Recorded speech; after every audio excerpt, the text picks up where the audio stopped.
Muito bem, pessoal. Nesse bloco aqui a gente vai tratar sobre alguns dos comunicados técnicos de auditoria, uma seleção que fizemos aqui, tá? Especialmente no contexto aí do KNAI CVM.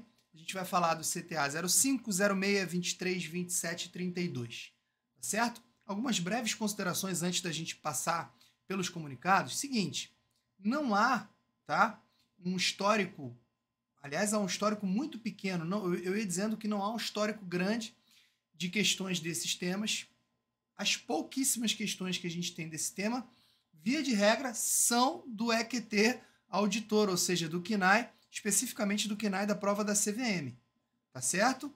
Beleza?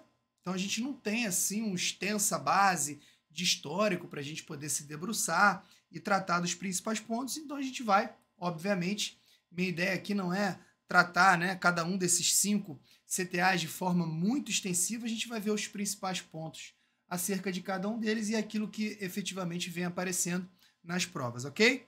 Vamos começar pelo CTA 05. CTA 05 ele trata da emissão do relatório do auditor independente sobre demonstrações contábeis de fundos de investimento. É um CTA curtinho. Ele cita ali a que fundos de investimento ele está falando, né? Tem os fundos de investimento nas modalidades definidas pela Instrução CVM 409, chamados de Fundo 409.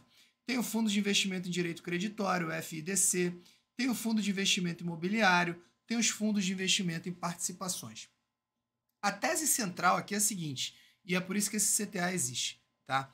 Ele fala o seguinte, olha, as normas contábeis que são aplicáveis às demonstrações, especificamente as demonstrações dos fundos de investimento, tá? São aquelas que estão presentes especificamente nas regulamentações da CVM para cada modalidade de fundo. Então, existe uma regulamentação da CVM para fundo 409, para FIDC, para fundo de investimento imobiliário, em participação e etc. Tá? As quais, ou seja, essas regulamentações não incorporam plena ou totalmente e não requerem a adoção de todas as normas editadas pelo CFC. Esse é o ponto central da auditoria sobre demonstrações contábeis de fundo de investimento. Porque uma auditoria regular sobre as demonstrações contábeis, né, o auditor vai tomar por base ali, né, ele vai verificar e vai buscar uma opinião sobre se as demonstrações foram elaboradas em todos os aspectos relevantes de acordo com a chamada estrutura de relatório financeiro aplicável. E essa estrutura de relatório financeiro aplicável, ela traz, além de outras, as normas emanadas ou editadas pelo CFC. No caso da auditoria de demonstrações de fundo de investimento, não. Porque o normativo que rege esse processo de elaboração dessas demonstrações especificamente são algumas regulamentações pontuais da CVM para cada modalidade de fundo, tá? Então, os fundos eles vão seguir práticas contábeis específicas dentro da sua modalidade. Lembrando, essas práticas contábeis não incorporam plenamente, portanto, não se requer a adoção de todas as normas editadas pelo CFC. E, em função disso, o relatório do auditor independente sobre as demonstrações contábeis de fundo de investimento vai ter que deixar isso claro. E é esse o ponto que vem sendo cobrado em prova, né? Na verdade, é o último ponto aqui que a gente vai tratar, porque, como eu disse, o CTA é curtinho. A orientação principal do comunicado é essa. Olha, a conclusão dos relatórios a serem emitidos pelos auditores sobre as demonstrações de fundos deve conter essa expressão aqui iluminada, ó. Práticas contábeis adotadas no Brasil. E aí, veja bem, até aqui é o geral das demonstrações contábeis como um todo. Agora vem a parte que é preciso que esteja no relatório das demonstrações de fundo. Ó, práticas contábeis adotadas no Brasil aplicáveis a fundos de investimento. Será que precisa identificar? Precisa. Por quê? De novo, dependendo do tipo de fundo, a regulamentação da CVM que versa sobre aquela temática vai ser uma. Em substituição à expressão que, via de regra, é utilizada. Ó, práticas contábeis adotadas no Brasil. Então, essa expressão, práticas contábeis adotadas no Brasil, ela é utilizada, grosso modo, nos relatórios de auditoria sobre as demonstrações contábeis. Acabou. Né? Já, se a gente estiver falando de relatório de auditoria sobre as demonstrações contábeis de fundo de investimento, eu troco essas práticas contábeis adotadas no Brasil, na verdade eu complemento e boto dessa seguinte maneira: práticas contábeis adotadas no Brasil aplicadas a fundo de investimento, havendo a necessidade de identificar o tipo de fundo, tá? Essa identificação do tipo de fundo é importante porque cada fundo vai ter instruções específicas que, né, já foram reguladas e que no futuro poderão ser modificadas em momentos diferentes. Então, galera, até então, basicamente é esse disclaimer aqui que deve conter essa peculiaridade do relatório de auditoria de demonstrações sobre fundo de investimento é o que vem aparecendo em prova. As poucas questões que a gente tem versam exatamente sobre isso aqui. Agora vai ficar fácil, ó. CVM 23ª edição 22. Nas orientações da resolução 1331 que aprova o CTA 05, é possível verificar que na emissão do relatório de auditoria sobre demonstrações contábeis, o item 7 orienta que na conclusão dos relatórios seja identificado o tipo de fundo. Letra A, apenas nos casos de modificação de opinião? Não. O relatório sempre vai ter que mencionar práticas contábeis adotadas no Brasil, aplicáveis a fundos de investimento, havendo a necessidade de identificar o tipo de fundo. Aí, letra B, apenas para instituições as quais ainda não incorporaram plenamente as normas específicas. Não tem nada disso, a gente não viu nada disso no estudo aí do normativo. Por meio desta expressão específica, né? Então ele vai falar que essa expressão específica é que vai estar presente lá no relatório e vai, dentre outros, identificar o tipo de fundo. Olha lá, ó. Práticas contábeis adotadas no Brasil, aplicáveis a fundo de investimento, identificando o tipo de fundo. É exatamente isso que a gente viu. Está aqui o nosso gabarito. Letra D, pois o usuário da informação contábil precisa saber se a instituição segue integralmente as normas. Veja bem, não há necessidade de seguir integralmente as normas quando a gente está falando de demonstrações contábeis de fundo de investimento, porque, né, a estrutura a eles aplicável é específica da CVM para cada modalidade de fundo. Letra E, pois cada fundo possui instruções diferentes, até aqui é verdade, que poderão ser modificadas ao longo do tempo, né? Em momentos diferentes, como a gente viu nessa passagenzinha aqui, ó. Mais uma, CVM 24ª edição 2023. P trabalha para a instituição financeira que administra diversos fundos e tem curiosidade sobre o trabalho desempenhado pelos contadores internos, sobre os quais são os itens que a auditoria busca desvelar. Nos termos do CTA 05, a orientação é que a conclusão dos relatórios de auditoria a serem emitidos sobre as demonstrações de fundo de investimento devem conter a expressão específica. Essa aqui fica bem direto. A letra A, faltou aqui a identificação do tipo de fundo. A letra B vai ser o nosso gabarito, ó. Práticas contábeis adotadas no Brasil aplicáveis a fundo de investimento, identificando qual é o tipo. Letra C, práticas contábeis adotadas no Brasil e no exterior, não tem que se falar em esse no exterior, né? Não tem nada a ver. Nos Estados Unidos, letra D, muito menos. Na União Europeia, letra E, tão pouco. Gabarito dessa aqui, letra B de bola. Tranquilo?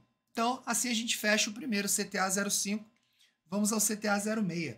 O CTA 06, ele trata da emissão do relatório sobre demonstrações contábeis de companhias abertas, conforme facultado pela deliberação CVM 656 de 11. Quer dizer, até aqui a gente ainda não entende, né? Qual é o contexto? Nesse ponto, o CTA ele traz alguns antecedentes. E esses antecedentes, nesse caso, a meu ver, são importantíssimos para que a gente entenda até por que existe esse CTA. Tá? Vamos lá. O histórico vem a partir daqui, ó.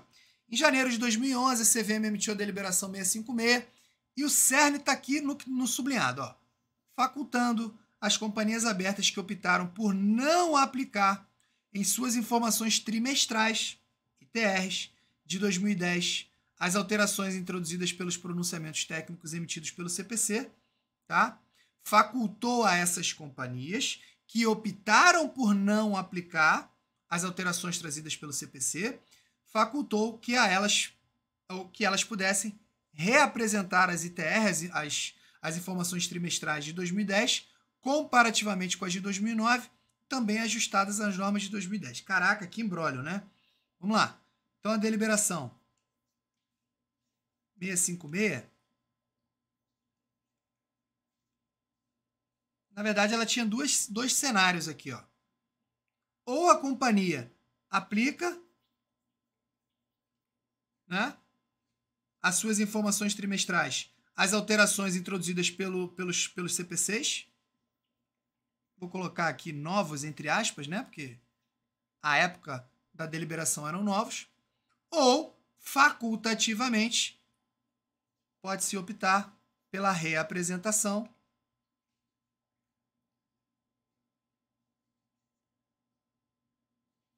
das informações trimestrais de 2010, comparativamente com as de 2009, ajustadas, nesse caso as de 2009, né? Ajustadas às normas de 2010. Pelo menos quando da apresentação da primeira ITR de 2011. Beleza? Então vamos lá. Então tinha esses dois cenários. Aplica o CPC novos ou reapresenta. Tá? Aí nessa deliberação também consta o seguinte. Olha, as companhias abertas, que até a data de apresentação do exercício iniciado ali em 2010 não tiverem reapresentado as suas ITR de 2010, esse é um dos cenários, né? Reapresentar as ITR de 2010 comparativamente às de 2009, com os ajustes às normas de 2010. Aquelas companhias que não tiverem reapresentado deverão incluir nas demonstrações de 2010, agora nas anuais, não estou falando mais nas informações trimestrais, nota explicativa. E todo o CTA 06 vai versar sobre o elemento central dele, vai ser essa nota explicativa. Então, essa nota explicativa, meus amores, ela é para aquelas companhias que não reapresentaram as ITRs, informações trimestrais de 2010, nos moldes que a gente acabou de comentar, tá? A essas havia o dever de incluir nas demonstrações, agora não estou falando trimestral, anuais de 2010, uma nota explicativa evidenciando que, ou para cada trimestre dos 2 anos anteriores, os efeitos no resultado e no patrimônio líquido decorrentes da plena adoção das normas de 2010. Essa nota explicativa, repito, ela foi uma propositura, uma necessidade para aquelas companhias que não tivessem representado as suas ITR de 2010. Beleza? Muito bem. Essa tal nota explicativa, ela deve ser não auditada. Aqui é o cerne da questão. Deve ser revisada, né? A gente sabe que não se confunde auditoria, que é um trabalho de asseguração razoável, com revisão, que é um trabalho de asseguração limitada. Então, até aqui eu não falei nada da auditoria independente. Agora é o ponto. Beleza, a gente já viu que aquelas companhias que não representaram têm que, nas demonstrações anuais de 2010, incluir a nota explicativa. Será que essa nota explicativa precisa ser auditada? Não. Essa nota explicativa deve ser revisada pelos auditores independentes, de acordo com o alcance aplicável para as ITR, ou seja, para as informações trimestrais. Beleza? Por ser uma informação revisada e não auditada, e para evitar confundir os usuários das demonstrações, deve-se dar adequada divulgação nesse sentido, aonde? Na tal nota explicativa por parte da administração da companhia. A gente vai ver como aqui embaixo. Sem nenhuma referência ou modificação no relatório dos auditores independentes, até porque não pode se confundir o trabalho de revisão da nota explicativa com o trabalho da auditoria das demonstrações contábeis como um todo. Como é que é essa divulgação requerida da administração da entidade nas notas explicativas? É o óbvio. Ó, nas circunstâncias em que não foram executados os procedimentos, que é a regra, que na verdade vai haver uma revisão apenas, os auditores devem solicitar à administração da companhia que na nota explicativa em questão seja mencionado: olha, tais informações trimestrais foram sujeitas aos procedimentos de revisão especial aplicados pelos auditores independentes da companhia aberta, de acordo com os requerimentos da CVM para informações trimestrais, NPA 06 do IBRACON, não tendo sido, portanto, objeto de exame de auditoria no contexto das demonstrações contábeis. O que não foi objeto de auditoria? A tal nota explicativa requerida pela deliberação CVM 656 de 11. Esse é o ponto, tá? E aí o auditor vai falar: olha, administração da entidade, nessa nota explicativa, coloca aí, deixa claro que os procedimentos aí que o auditor independente aplicou são procedimentos de revisão especial. Beleza? Não tendo sido essa nota explicativa, portanto, objeto de exame de auditoria no contexto das demonstrações contábeis. Massa? Tudo bem. Tá lá de novo. repetindo aqui, nessas circunstâncias, a tal nota explicativa vai ter uma explicação como essa a seguir. Essas informações trimestrais foram... isso está na nota explicativa, tá? Foram sujeitos aos procedimentos de revisão especial aplicados pelos auditores independentes da companhia, de acordo com os requerimentos da CVM para as ITR, NPA 06 do IBRACON, incluindo ajustes decorrentes da adoção de novas práticas contábeis, não tendo sido, portanto, sujeitas aos procedimentos, aí poderíamos dizer, regulares de auditoria. E essa divulgação da nota explicativa, que é uma necessidade, de acordo com a deliberação que a gente acabou de ver, a falta de divulgação dessa nota explicativa, ou podemos entender a própria falta desta nota explicativa nas demonstrações contábeis anuais de 2010, que é o caso, né, representa ou pode representar descumprimento de normas da CVM, portanto, o auditor deve efetuar aí as comunicações adequadas, conforme previsto na NBCTA 250, que trata das comunicações com os responsáveis pela governança. Beleza, galera? Esse é o cerne do CTA 06 e a gente vai ver como é que isso foi cobrado em prova. CVM 24ª edição 23, o CTA 06 aborda o que deve conter nas notas explicativas, evidenciando no resultado e no PL da entidade as mudanças promovidas por norma nova contábil referente aos trimestres de 2010 e 2009. Sendo assim, as notas explicativas deveriam mencionar que as informações trimestrais, letra A, foram sujeitas aos procedimentos de revisão especial aplicados pelos auditores independentes. Exatamente. Essa está certa, vamos ver as demais. Não tendo sido sujeitas aos procedimentos de auditoria, então essa letra B está errada, nem tampouco sujeitas a procedimento de auditoria interna. Não é outro auditor independente e não há que se falar em exclusão de revisão especial, pelo contrário, foram aplicados procedimentos de revisão especial e não há uma dispensa de serem auditadas por serem trimestrais. Elas vão ser, na verdade, revisadas, tá? De acordo aí com o normativo, né, com a base normativa da CVM, que trata das ITR, das informações trimestrais. Beleza? Gabarito, letra A. Mais uma, CVM 23ª edição 2022, nas orientações emanadas pela resolução CFC 1332, que é a do CTA 06, é possível verificar uma advertência específica, que aponta que a falta de divulgação da nota explicativa nas demonstrações anuais de 2010 para as companhias abertas que exercerem a opção de não reapresentar as ITR do mesmo ano, até a data de divulgação das demonstrações anuais, pode representar descumprimento de quê? Que a gente acabou de ver. Descumprimento de normas da CVM, havendo, portanto, a necessidade do auditor de efetuar as comunicações previstas na NBCTA 250. Então, aqui, descumprimento de normas da CVM. Não é normas editadas pelo CFC, não é do IBRACON, não é do Banco Central do Brasil, não é homologadas pela CVM. São normas propriamente da CVM. Com isso, a gente fecha o CTA 06. Vamos ao CTA 23. Esse aqui é legal da gente falar porque o contexto, o porquê dele existir é um pouco mais palpável do que esse 06 aí, que é chato, né? Um negócio antigo. Mas vamos lá. CTA 23 trata da emissão de carta conforto em processo de oferta de títulos e valores mobiliários. Então aqui a gente tem algumas coisas que a gente vai ter que entender. Essa carta conforto é emitida pela auditoria independente, pelo auditor independente.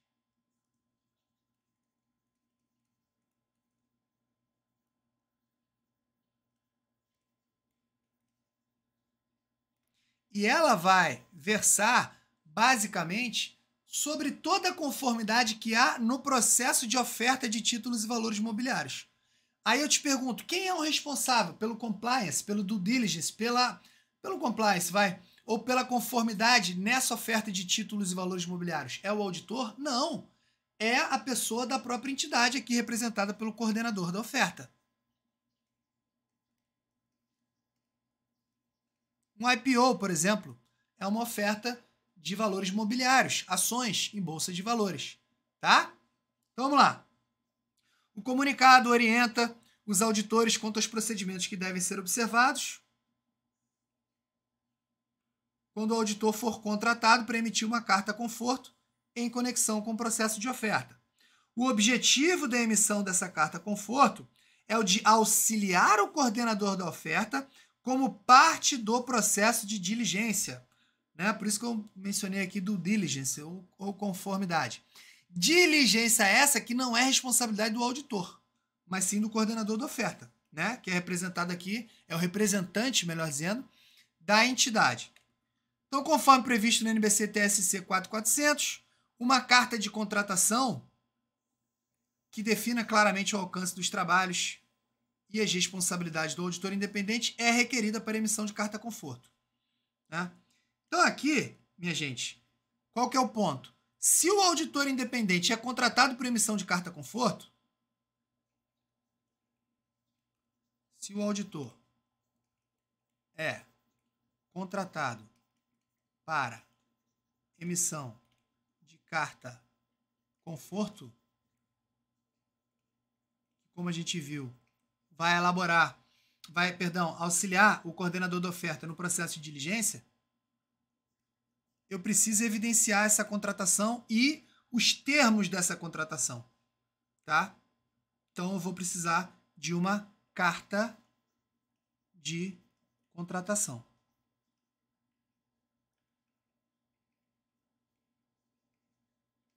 Beleza?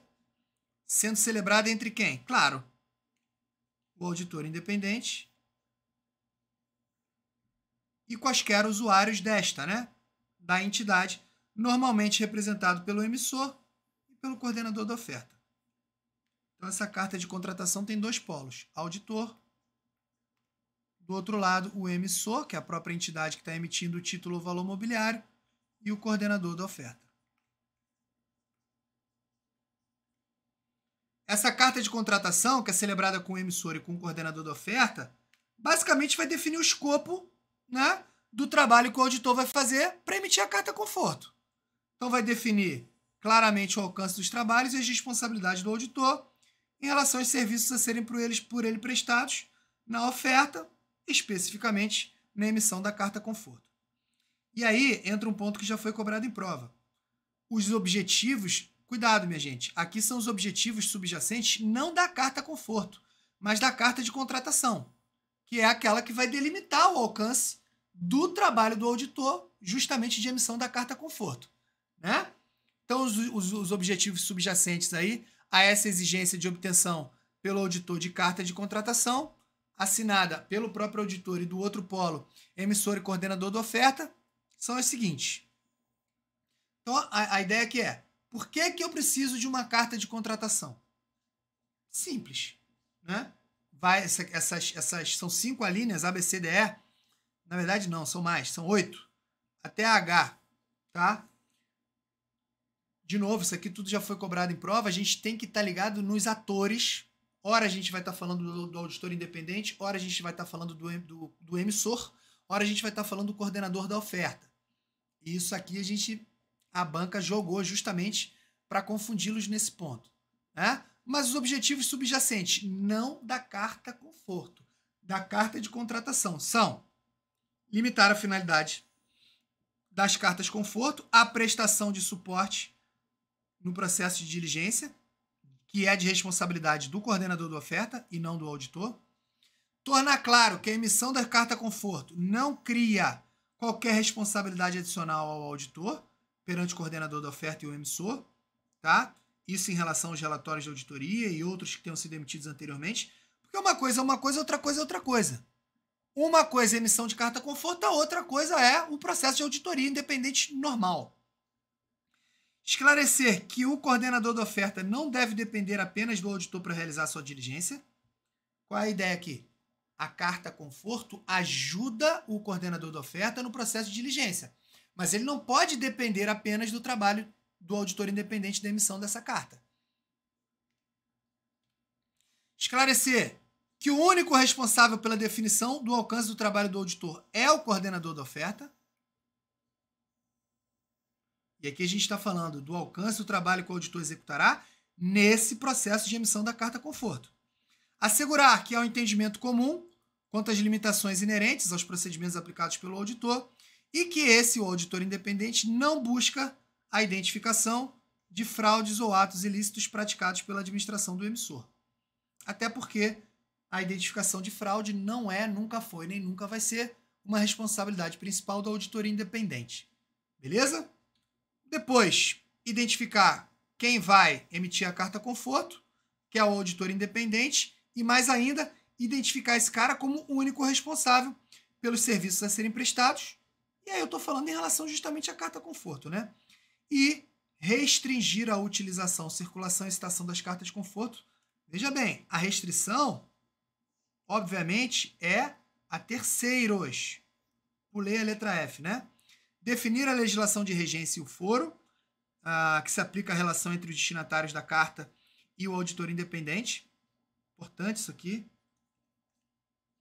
Quase que o padrão de um contrato, né? Legislação de regência e foro. Como a gente está falando aqui, de fato, isso aqui parece um contrato. Essa carta de contratação lembra um contrato. É preciso que se defina a legislação de regência e o foro que se aplica entre os destinatários da carta e o auditor independente. Beleza, galera? Então vamos lá. Aqui, ó. É o coordenador da oferta que assume as responsabilidades pela definição da natureza e da extensão dos procedimentos que devem ser efetuados pelo auditor para emitir a carta conforto. Muito cuidado aqui, viu? Porque pode parecer, você lê isso aqui numa prova, vai falar, ué, é o auditor que está sendo contratado para emitir a carta conforto. E quem vai definir a natureza e a extensão dos procedimentos a serem aplicados pelo auditor nessa emissão não é o próprio auditor? Não. Nesse caso é o coordenador da oferta, tá? Beleza? Portanto, como já vimos antes, o auditor independente não assume responsabilidade por informações fornecidas verbalmente ao coordenador que não forem confirmadas por escrito na carta conforto, o que é um tanto óbvio. Não poderíamos jamais exigir que o auditor assumisse aí responsabilidade por coisas que são tratadas verbalmente e que não estejam formalmente na carta conforto, tá? Quem elabora os documentos da oferta? Porra, é o próprio emissor e o coordenador da oferta, não é o auditor independente. Vai caber ao auditor independente, porque ele vai ajudar nesse processo, até porque ele vai emitir a carta conforto, ler essas informações originadas dos registros do emissor, que tenham sido incluídas no documento de oferta, tá? O que é normalmente representado por um prospecto, que é parte dos documentos da oferta, justamente para verificar a consistência dessas informações com aquelas apresentadas nas demonstrações contábeis. O auditor vai verificar o que aqui? Se o que está no prospecto da oferta está em linha com as demonstrações contábeis.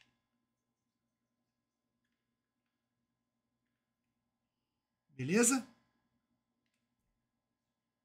Aqui tem um período, tá? A carta conforto ela vai mencionar expressamente que, na verdade, ela não se aplica a um determinado período. Ó. É como se fosse um vácuo aqui, um gap. Um gap é a melhor palavra. Uma lacuna. As cartas conforto devem mencionar que os procedimentos nela descritos não cobrem o período entre a data de corte. Se a gente fizer uma linha do tempo aqui, ó. Tem aqui a data de corte, que é a data limite para a aplicação dos procedimentos descritos na carta conforto. Então, os procedimentos descritos na carta conforto vão até aqui.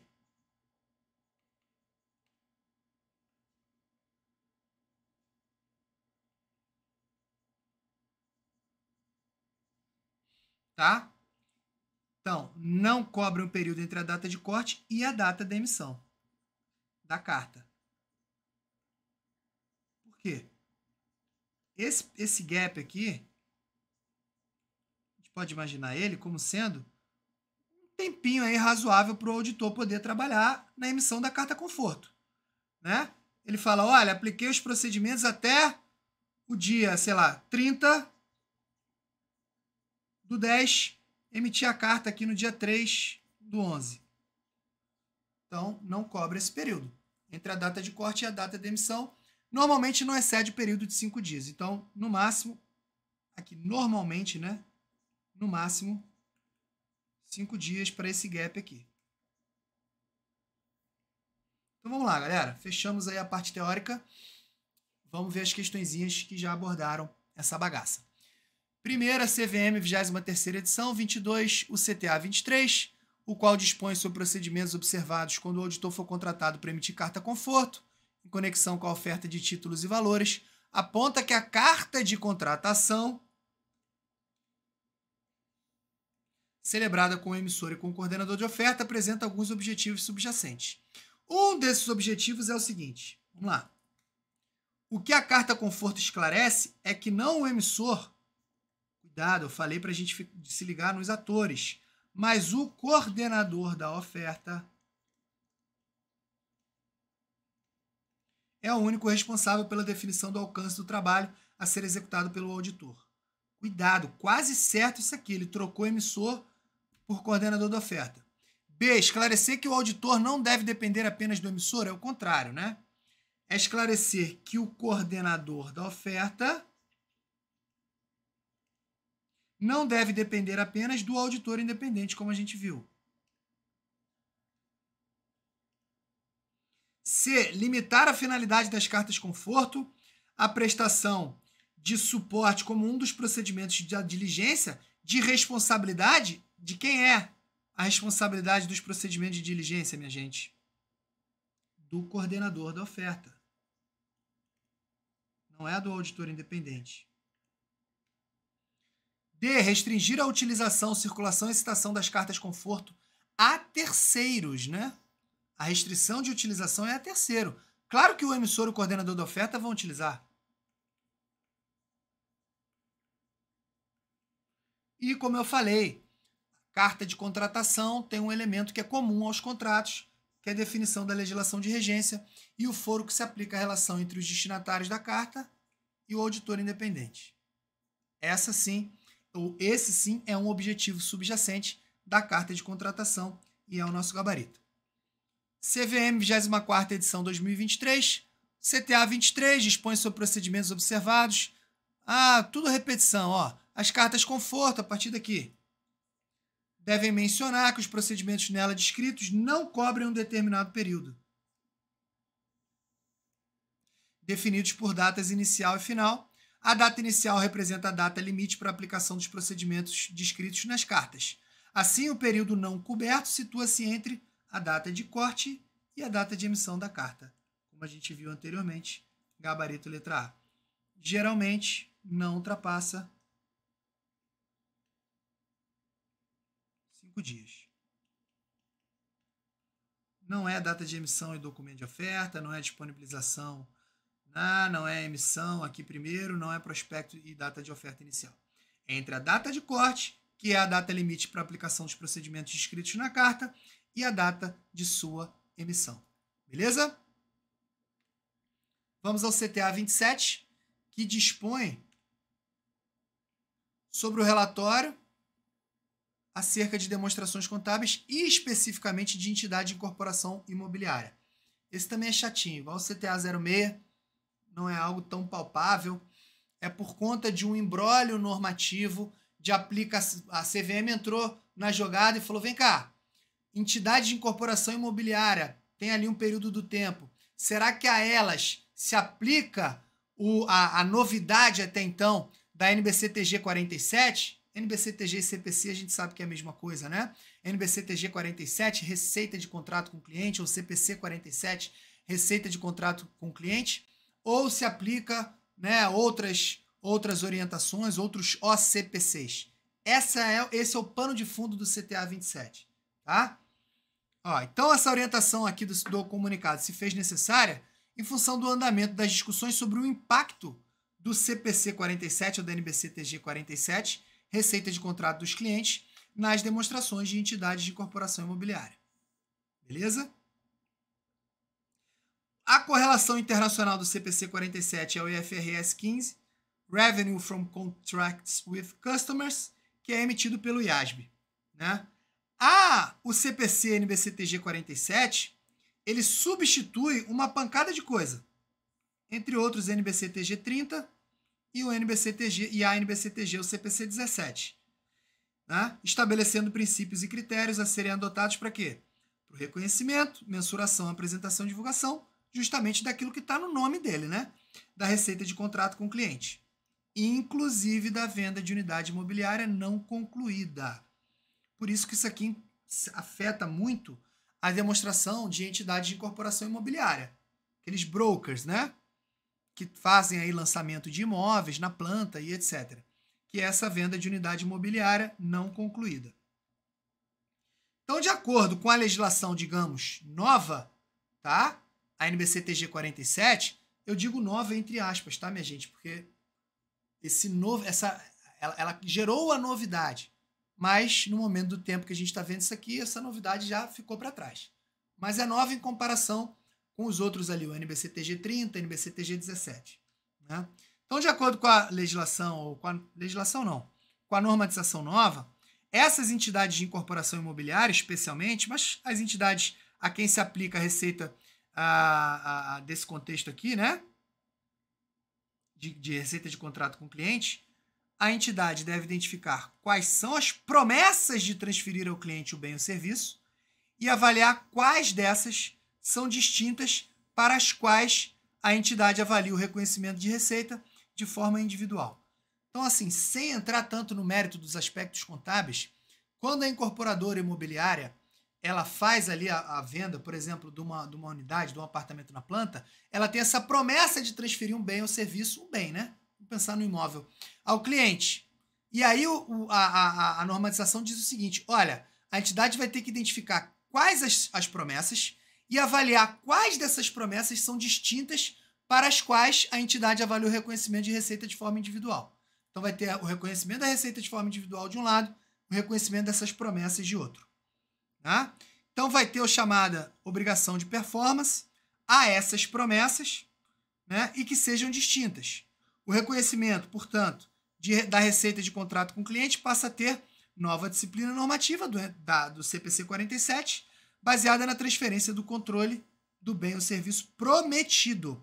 Seja essa transferência observada em momento específico do tempo, chamada at a point in time, seja essa transferência observada ao longo do tempo, over time, conforme a satisfação ou não das denominadas obrigações de performance contratuais, que, como a gente viu, tem a ver com essas promessas.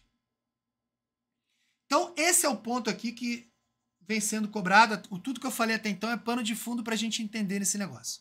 O comunicado fala, olha, considerando o posicionamento da CVM sobre a aplicação da NBC-TG CPC 47, que equivale ao FRS 15, em relação ao reconhecimento da receita advinda da atividade de incorporação imobiliária para as entidades registradas na CVM, o presente documento, ou seja, o próprio comunicado, tem por objetivo orientar os auditores independentes na emissão do relatório sobre as demonstrações contábeis de entidades de incorporação imobiliária referentes aos exercícios sociais encerrados em ou após 31 de dezembro de 2018. Então é para isso que o comunicado existe, para orientar os auditores na emissão do relatório sobre demonstrações, especificamente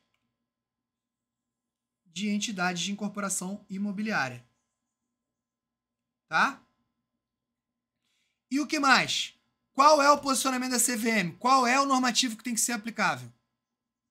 As entidades de incorporação imobiliária no que diz respeito à receita de contrato com o cliente. É a NBC-TG 47, que equivale ao FRS 15. Ponto. Vamos lá. CVM 23ª/2022. O CTA 27, publicado em 2019, que dispõe sobre a emissão do relatório do auditor sobre as demonstrações de entidade de incorporação imobiliária, em suas orientações aos auditores, em relação ao reconhecimento da receita advinda da atividade de incorporação imobiliária, sugere aos auditores considerar o posicionamento de quem? É da própria CVM, não é do CFC, sobre a aplicação do CPC, não 45 nem 17, mas é do CPC, que equivale a NBC-TG 47, elaborada de acordo com a sua equivalente internacional, a IFRS 15. Gabarito, portanto, letra D de dado. Tá? Mesma coisa cobrado na próxima edição. O CTA 27 tem por objetivo orientar os auditores na emissão do relatório sobre demonstrações de entidade de incorporação imobiliária. De forma geral, a orientação é necessária, considerando-se o posicionamento, aqui ele já fala da CVM, para as entidades registradas na CVM sobre o quê?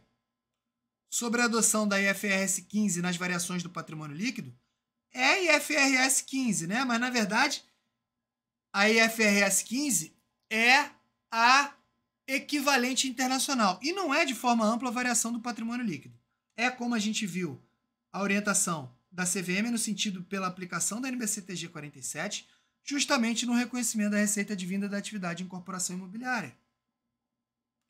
Não é a adoção do CTG 04, a NBCTG 30 foi substituída.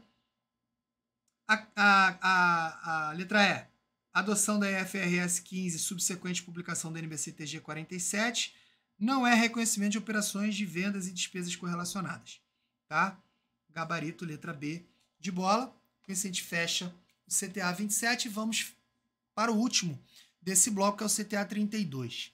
Galera, o que vem aparecendo nas questões de CTA 32 é uma grande covardia, né? Quando a gente chegar lá, eu vou falar. Mas já adiantando, o CTA 32, ele trata dos procedimentos de auditoria das demonstrações dos fundos de investimento. Na verdade, a gente já viu outro comunicado que trata desse tipo de auditoria aqui, né? Especificamente CTA 06, ó. Vou voltar aqui. Não, 05. Só que você tem as demonstrações contábeis, o relatório sobre demonstrações de fundo de investimento, você tem mais de um comunicado. Nesse caso aqui, vamos ao comunicado 32. Tá? O objetivo aqui desse comunicado é não esgotar procedimentos de auditoria aplicáveis a cada modalidade de fundo de investimento. Fundo de investimento em direito creditório, FIDC, fundo de investimento imobiliário, fundo de investimento em participação, fundo de investimento em cota de fundo de investimento, além de outro. Não é exaurir nem esgotar as orientações no que diz respeito especificamente ao processo de auditoria, que vai comunicar com alguns tipos de procedimentos específicos que o auditor deve observar, procedimentos substantivos específicos, no decorrer da auditoria de cada tipo de fundo. E agora, voltando na minha tese central, o que vem caindo é uma covardia, porque é uma lista muito extensa dos procedimentos substantivos aplicáveis aí a cada modalidade de fundo que a banca do KNAI CVM vem cobrando. Será que esse procedimento é para um fundo imobiliário? Será que é para um fundo de investimento em direito creditório? Será que é para um fundo de investimento em participação? E assim, cara, são procedimentos genéricos que, pelo nome ou pela modalidade do fundo e pelo tipo de procedimento, não dá, na grande maioria das vezes, para a gente fazer correlação. Então é uma sacanagem. Tá? Você vai ter que estar ligado e dar uma lida nesse negócio e tentar decorar o máximo que você conseguir. Mas para não ficar aqui dizendo só para você decorar e dane-se, não é esse o meu objetivo, vamos passar aqui um pano de fundo do CTA 32, até porque pode vir uma outra eventual, uma cobrança de eventual outro tópico desse comunicado. Tá? Então o objetivo do comunicado é engraçado que ele não começa dizendo qual é, né? Começa dizendo o que não é o objetivo do comunicado. Não é determinar procedimentos únicos aceitáveis ou indicar obrigatoriedade de procedimentos a serem realizados pelo auditor na auditoria de demonstrações contábeis de fundo. Pelo contrário, é uma orientação sobre a importância da avaliação requerida, a gente vai ver a avaliação de risco, especialmente, trazendo orientações de boas práticas de procedimentos a serem realizados. Então, o objetivo do comunicado é apresentar boas práticas no que diz respeito aos procedimentos a serem realizados e dar um guia de como o auditor deve fazer o trabalho de auditoria, que a gente vai ver que é em 4 etapas, que começa com a avaliação de risco, né? A gente vai ver essas etapas aqui direitinho. Olha lá, ó. Os procedimentos de auditoria aplicáveis aos fundos de investimento podem ser resumidamente estruturados, é o tal passo a passo que eu falei, ó.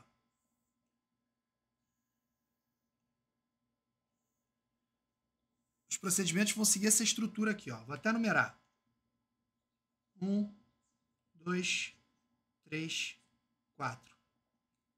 Primeiro, procedimento de avaliação, aplicação dos procedimentos de avaliação de risco, tá? Que vão, lógico, não só avaliar, como identificar o risco. Depois, obtenção do entendimento necessário da entidade e do seu ambiente, o que inclui aqui a avaliação pela auditoria dos controles internos da entidade. Terceiro, Identificação e avaliação dos riscos de distorção relevante. Beleza? Tudo tá conexo aqui, ó. Os procedimentos de avaliação de risco, em conjunto com esse entendimento, vão culminar nisso aqui. Na identificação e avaliação dos riscos de distorção relevante. E uma vez que eu identifiquei e avaliei os riscos de distorção relevante, eu vou definir as respostas a esses riscos. Tá? Então, isso aqui não difere de um processo normal de auditoria. Né? A gente estuda esses tipos de procedimento e etc. Procedimento de avaliação de risco, procedimentos adicionais. O começo de tudo é com procedimento de avaliação de risco. Então, 4 etapas. Procedimento de avaliação de risco, entendimento da entidade e do controle interno, né? E do seu ambiente, incluindo o controle interno, que culmina com a própria identificação e avaliação do risco de distorção relevante. E uma vez que você identificou e avaliou, tem que definir as respostas a esses riscos, tá? Essas respostas se dão por meio de quem? Dos procedimentos adicionais. Beleza? E os procedimentos adicionais incluem quem? Procedimentos substantivos e testes de controle. Acabou. Agora vamos pegar, eu peguei um trechinho de cada uma dessas quatro etapas, só para dar uma resumida aqui e trazer para vocês, ó. No primeiro ponto, nos procedimentos de avaliação de risco, isso aqui vai incluir indagação à entidade, as pessoas da administração da entidade e outros na busca de informação do auditor. Olha que legal esse 2 aqui, ó. No entendimento necessário da entidade do seu ambiente, incluindo o controle interno, a auditoria pode abordar 3 estratégias, ou adotar 3 estratégias. Confiança nos controles internos, não confiança, ou ainda um enfoque misto. E aí, essa ideia que a gente vai ver aqui agora, isso não é nenhuma novidade para nós, isso é tratado na NBCTA 315 e mais ainda na 330. Se a auditoria pretende confiar nos controles, nesse caso, se a estratégia prevê a confiança nos controles internos, eu preciso obter ou aplicar testes de controle para me certificar de que eles de fato são confiáveis. E é isso que está dizendo aqui, ó. Testes específicos para obter evidência que suportem essa estratégia, ou em outros termos, que suportem a ideia segundo a qual os controles são confiáveis. Beleza? A identificação e avaliação dos riscos, terceira etapa aqui, vai ser feita com base nas respostas aos riscos identificados, sendo que nesse caso o auditor vai executar procedimentos substantivos que mudam de acordo com cada tipo específico de fundo. É isso aqui que os caras vêm cobrando. Procedimentos substantivos que mudam para cada tipo específico de fundo, porque o rol de procedimentos substantivos para cada tipo é gigantesco e os caras vêm cobrando isso aqui no decorebam tanto quanto ignorante. Né?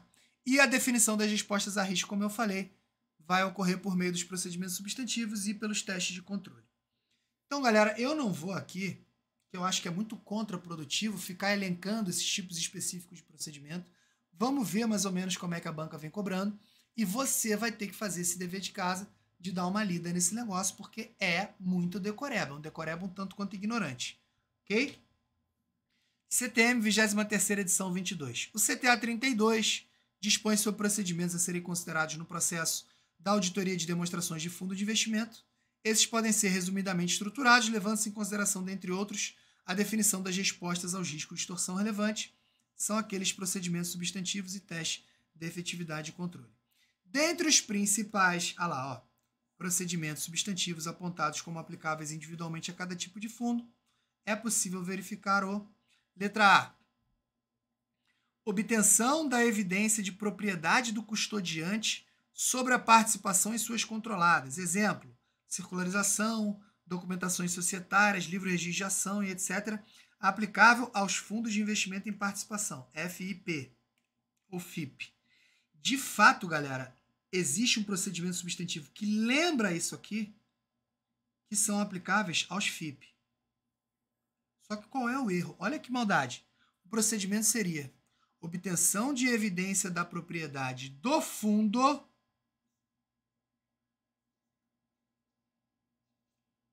não do custodiante, sobre a participação em seus investimentos. E os exemplos são justamente esse. Circularização, documentação societária, livro registro de ações, né? Extrato do agente custodiante, para ações escriturais. Aqui seria agente custodiante. Bizarro, né? Mas é o que é. Letra B de bola. Procedimento substantivo de valorização das cotas detidas pelo fundo de acordo com o preço divulgado pelo administrador, aplicáveis aos fundos de investimento em cota de fundo de investimento. Esse aqui a gente pode até suspeitar, né? Está falando de cota detidas pelo fundo, fundo em cotas de fundo, faz sentido. E, de fato, é o nosso gabarito. É o único que está no rol dos procedimentos substantivos específicos a essa modalidade. Fundo de investimento em cota de fundo de investimento. Letra C. A avaliação das políticas existentes e análises efetuadas pelo administrador para a identificação de eventos que indiquem a possibilidade de recuperação dos valores de imóveis destinados à venda, aplicáveis aos fundos de investimento imobiliário. Aqui, ó, olha que maldade. De fato, esse é um procedimento aplicável aos fundos de investimento imobiliário, só que não é a possibilidade de recuperação. É a possibilidade de não recuperação.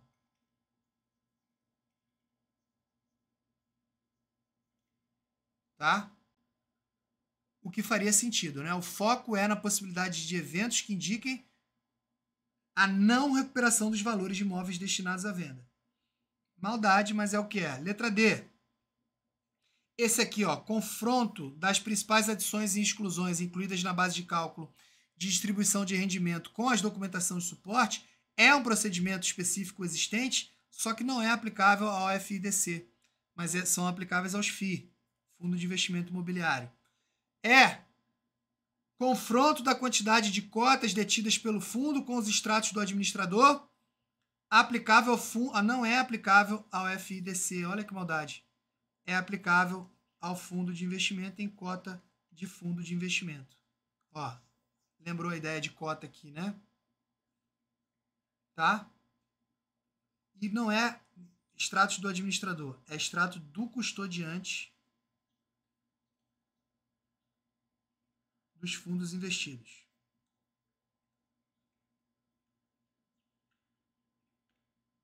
A outra questão que a gente tem é muito parecida, nessa mesma linha da ignorância. O CTA 32 tem por objetivo orientar, blá, blá, blá, dessa forma, lista procedimentos aplicáveis para verificação a cada tipo de fundo. Um dos principais procedimentos substantivos aplicáveis ao fundo de investimento em direito creditório, essa aqui ele já colocou, FIDC, conforme os itens 15 a 18 sugeridos pelo CTA, Olha aqui, não dá para identificar, galera, pelo nome. Ó. Letra A. Análise das atas de aporte e desinvestimento de capital ocorridas no fundo, bem como do fluxo financeiro atrelado a esse evento. Isso aqui é um tipo de procedimento para FIP, Fundo de Investimento em Participação. Desculpa, mas é o que é decoreba. B. A comparação das principais adições e exclusões, incluídas na base de cálculo e distribuição de rendimento. Essa a gente viu na anterior, né? Na verdade, parecida com isso. Essa aqui, do jeito que está colocado, não é um procedimento aplicável a nenhum tipo de fundo. Realização do recálculo das provisões a depender da estratégia de auditoria. Está aqui. Isso é aplicável a FIDC, mas, porra, isso é muito genérico, podia ser para qualquer um. Não tem jeito, gente. É ignorância mesmo. D. Obtenção da composição da carteira do fundo com a administração e o confronto com seus respectivos registros. Isso é para FIP, Fundo de Investimento em Participação. E obtenção da composição dos ativos na carteira e a comparação com os limites operacionais determinados na política de investimento aprovada no regulamento com a norma do ICVM 555. Aí, esse aqui ajudou. Esse é para os fundos de investimento regulados pela ICVM 555 de 14, que são uma modalidade própria, que não se confunde com FIDC. Tá aqui, ó.